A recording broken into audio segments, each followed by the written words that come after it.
It has been an epic week of difficulty. My only sister has been having serious health issues, has been in and out of the hospital. This week we made a trip to go across Texas and got to spend time with them and support her and her children and our family.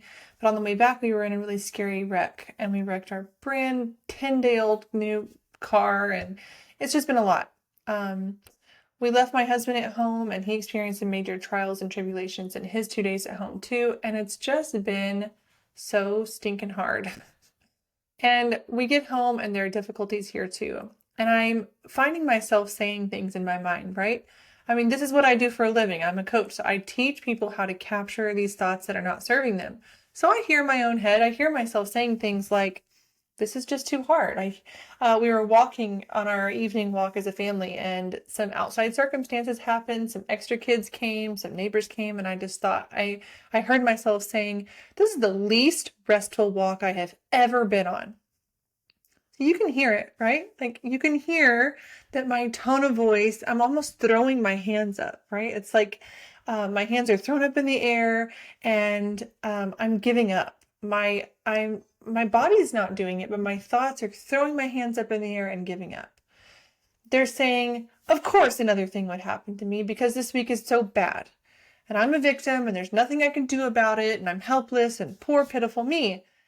And I mean, it's valid that it's been a hard week, but it's not valid because that's an extreme hyperbole.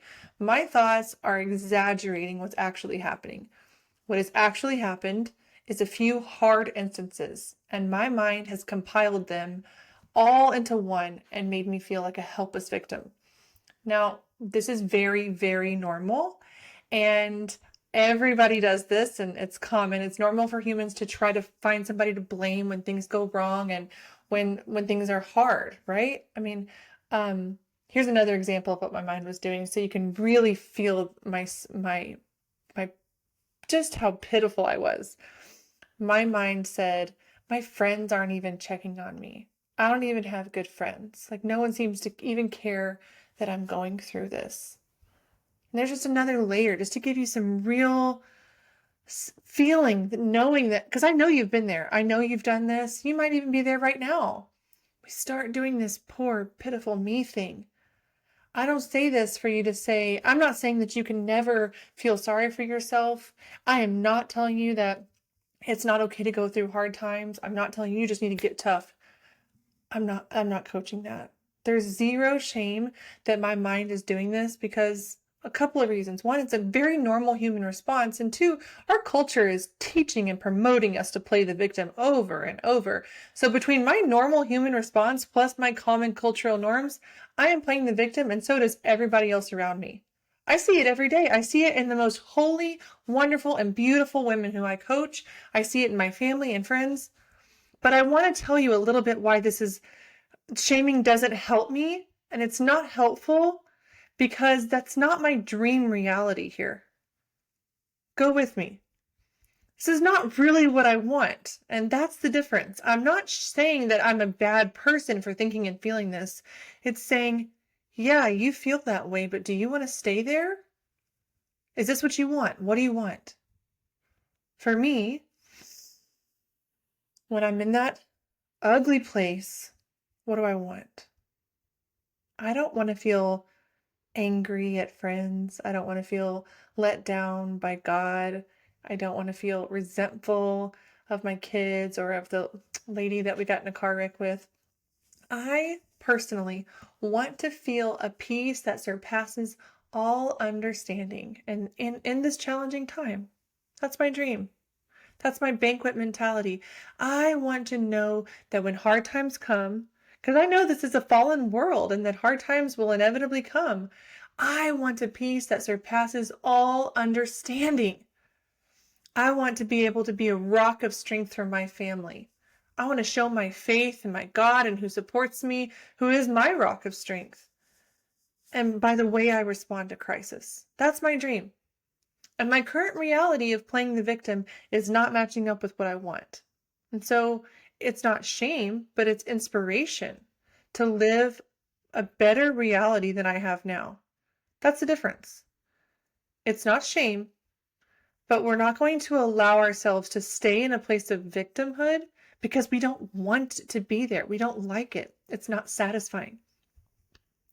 I talk about this a lot, and the reason I'm so passionate about this victimhood mentality versus this banquet mentality is because I was personally diagnosed with stage 3 cancer. I was hospitalized. I had 2 young kids. I think they were 2 and 4 at the time. Yes.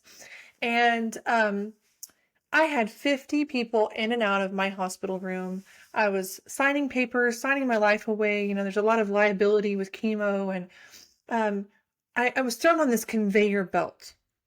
And I signed all of it. I started chemo, but they left my room. I had wigs, I had signatures, I had books, I had pamphlets of my parents, my husband. It was insane. I was a complete victim. It was one of the hardest 14 days of my life. And then I came home thinking, okay, it's time to start all of the madness. It's time to start all of the hard things that I just promised the doctors that I would do. And a friend gave me a DVD. And this DVD was called Chris Beat Cancer. And it doesn't really matter if you agree with his teachings or not, but I'll tell you what matters is that in the very first few minutes of that DVD, he challenges me. He challenges the viewer and says something like, I'm paraphrasing here, but he says something like, you need to take responsibility for the fact that you caused some of your cancer. You are partly responsible for being in your shoes. Oh no, how dare he? How dare he say that to me right now? I am a victim. I have been in that hospital room. I've had 50 people confirm that I am helpless and that I have done everything I can do. There's nothing I can do to help this. It's out of my control. But as I sat with it for a minute, my walls slowly started to come down, and I realized that he was giving me power. He was giving me the opposite of helplessness. He was giving me strength. He was seeing how he was teaching me that I'm not a victim and that some of my actions actually did contribute to my cancer. And that may sound really extreme to you, but it's my story. And in my story, I found that I was contributing to cancer in a couple of ways. The first way is I was contributing in a very, very sedentary life. I was not prioritizing movement at all. I had known for 5 years of chronic illness that I had to make movement a priority for my lymphatic system, and I just refused to. I didn't know how to get help. I had 2 little kids. I didn't know how to prioritize it. I had lots of good excuses for why I refused to prioritize movement. And then I also contributed in this other way. I had some really major childhood habits, some toxic behavior patterns. I was addicted to drama and negativity. I had such a fixed mindset, just no growth whatsoever. And my mind stayed in this toxic soup, and the way I was attracted to it was keeping me sick. I was so negative and cynical for those years, and it definitely contributed to my illness. I didn't understand any of this at the time. I thought cancer was only a physical thing, but it's also a spiritual, mental, emotional, all of it has to be healed. And so those are my 2 kind of extra obvious contributions that I saw sitting there. And what Chris Beat Cancer did for me there was he showed me that I could be helpless, like the hospital and all the people there kind of made me feel, and they agreed that I was helpless and that there was nothing I could do. Or I could take back my God-given power and I could say, no, if I caused some of this, I can heal some of this. If I cause some of the damage, then I can take steps to repair the damage. I'm not helpless. I'm not helpless. And so if during a stage 3 cancer diagnosis where your doctor literally says, make your will, my friend, it's time for you to prepare your end of life things, figure out who's going to help your husband raise your children. If I can find that I was not a victim in that circumstance, then surely I can find that I'm not a victim in my sister being in the hospital. Surely I'm not a victim in being in a car wreck, from having a hard week, And I'm no different from you. I'm not special. I don't have some extra qualification in some way that makes me qualified to talk to you. I'm the same as you. So if I'm not a victim, no, you don't get to be a victim either. And maybe you think, I'm not a victim. I don't know what you're talking about. Resentment. Resentment. That resentment that you're holding in your heart towards your spouse, towards your boss, towards your family member. Resentment. That is the signpost that you're playing the victim. I don't have enough time. My kids are always taking my time. My spouse never supports me. Look there. That's where we're playing the victim. Look at those thoughts. You have the power to change things. And I can coach you how to do that. I have the specific lessons on how to change the mindset and build the skills to do that. But right now, I just need you to believe that you can do that. I need you to believe that you are not a victim. You have the power to make change. You have the power to communicate and use your words to create changes. You have the power to think differently and to grow your own mindset. You have the power to put in routines, to prioritize your own health, to care for your body, mind, and soul. Those are all within your power. Your God-given free will. So if you're not getting those, it's not your spouse's fault. It's not your boss's fault, and it's not your newborn baby's fault. I'm not trying to shame you. I'm trying to give you back that power that Chris from Chris Beat Cancer gave me mine all those years ago. Take back responsibility for your own fulfillment.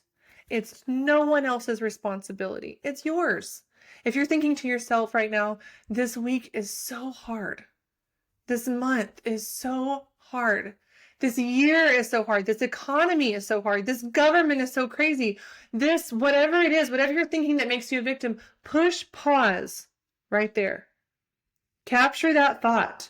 There is never, ever a time when you are not in control of how you respond to hard things. There is never, ever a time when you are not in control of how you respond to hard things.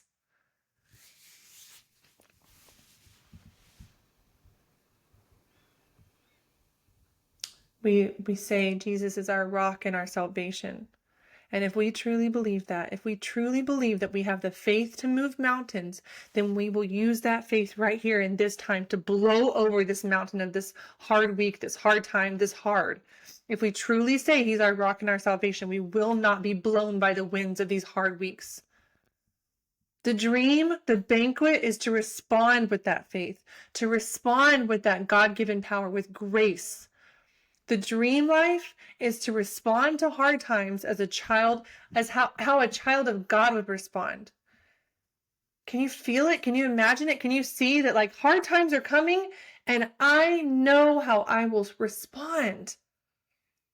And when I get to heaven and see his face and he looks at me and he responds and says, well done, my good and faithful servant. Well done.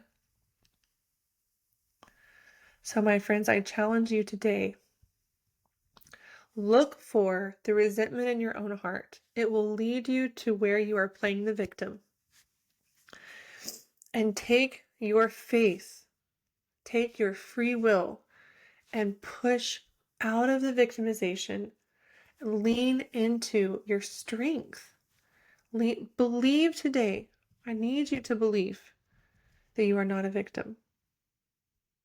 You are not a victim. And if you are not a victim, you are a victor.